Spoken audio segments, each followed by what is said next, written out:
Hello students, in today's video we will study what is the meaning of accounting concepts and what are the different accounting concepts. We shall be studying each accounting concept in detail. So accounting concepts are a part of accounting principles. So what are accounting principles?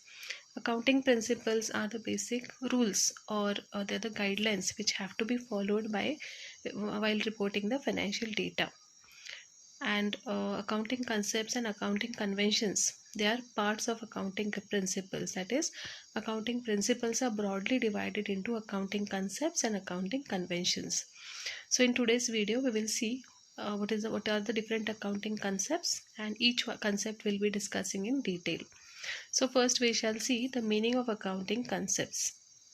The term concepts includes those basic assumptions or conditions upon which the science of accounting is based.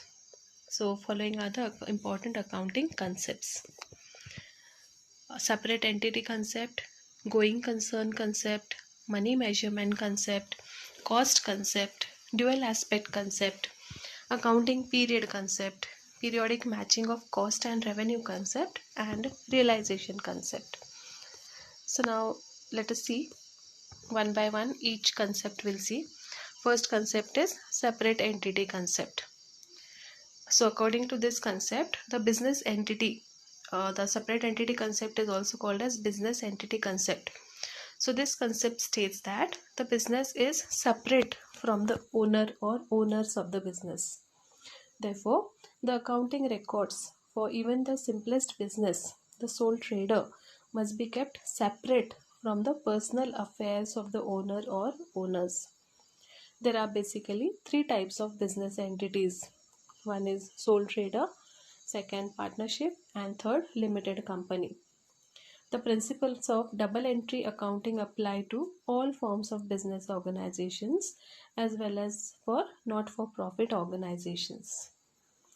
The second accounting concept is going concern concept. Accounting assumes that the business entity will continue its operations for a long time in the future, and there is no need to close down the business in the foreseeable future. In other words, there is neither the intention nor the necessity to liquidate the particular business venture in the predictable future. Based on this assumption, while valuing the assets, the accountant does not take into account their forced sale value. In fact, the assumption that the business is not expected to be discontinued in the foreseeable future establishes the basis for many of the valuations and allocations in accounting. For example, the accountant charges depreciation on fixed assets on account of this going concern concept. The third accounting concept is money measurement concept. The money measurement concept, it is also called as monetary measurement concept. It underlines the fact that in accounting and economics generally, every recorded event or transaction is measured in terms of money. Using this principle, a fact or a happening or event which cannot be expressed in terms of money is not recorded in the accounting books. Therefore, all the non-quantifiable items such as employees' skill levels or the quality of great customer service, etc., are not recorded in the books of accounts. The fourth accounting concept is cost concept. According to the cost concept, an asset is ordinarily recorded at the price paid to acquire it. For example, if a business buys a plant for rupees 10 lakhs, it will be recorded in the books at rupees 10 lakhs, even if its market value at that time happens to be rupees 11 lakh. Therefore, assets are recorded at their original purchase price, and this cost becomes the basis for all subsequent accounting for the business. The assets shown in the financial statements do not necessarily indicate their present market values. The term book value is used for the amount shown in the accounting records. The cost concept does not mean that all assets remain on the accounting records at their original cost for all times to come. The asset may systematically be reduced in its value by charging depreciation.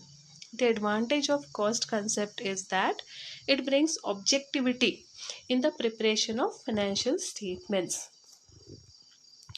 The fifth accounting concept is dual aspect concept. This accounting concept states that there are two aspects of each and every transaction, that is, debit and credit of equal amount. The economic resources of an organization is known as assets, and the claims of various parties against these assets is known as equities. There are two types of equities, which are liabilities, which are the claims of creditors. That means the people to whom we owe some money. And second, owner's equity is the claims of the owners of the business. That is, whatever investment the owners have made in the business. On all the assets of the business, there is a claim of someone. Either it is of owner or creditors. The important thing to note is that these claims should not exceed the amount of assets to be claimed. It follows that assets is equal to equities. This is the formal expression of the dual aspect concept. Most of the accounting procedures are derived from this equation. In order to reflect the two different types of equities, the equation becomes assets is equal to liabilities plus owner's equity. That means all the assets which are owned by the business, they come from the liabilities and the owner's equity, that is the capital, and uh, the investment made by the owners. Events that affect the accounting records are known as transactions. Every transaction has dual impact on the accounting records. Accounting records both the aspects of the transaction. Hence, accounting is known as dual entry system. The sixth accounting concept is accounting period concept. This concept requires that the life of the business should be divided into appropriate segments for studying the financial results shown by the enterprise after each segment. This concept helps in estimating the profit or loss and financial position of a business for a particular period. If there are different accounting periods, then various problems can arise, like in the calculation of profits, comparability of various incomes and expenses, etc. Thus, to study the results of a business, the life of a business is divided into short periods of equal length. Each such period is known as accounting period. While true profit or loss of a business can only be determined when the business finally closes down, it would be unwise to wait for that period.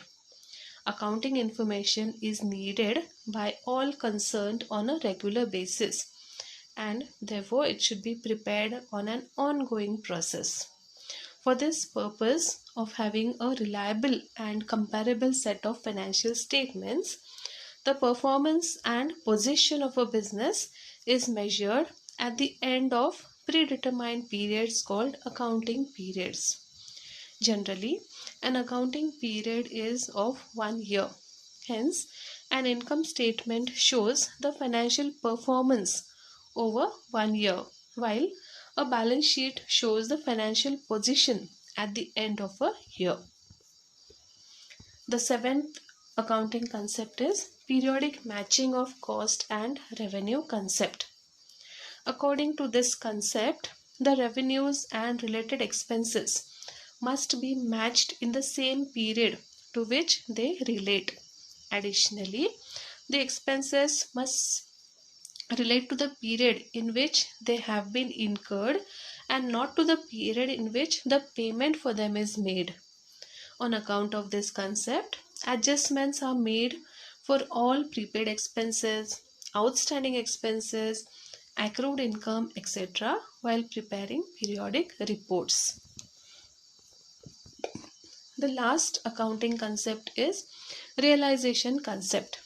This concept states that revenue from any business transaction should be included in the accounting records only when it is realized. The term realization means creation of legal right to receive money. Selling goods is realization, receiving order is not.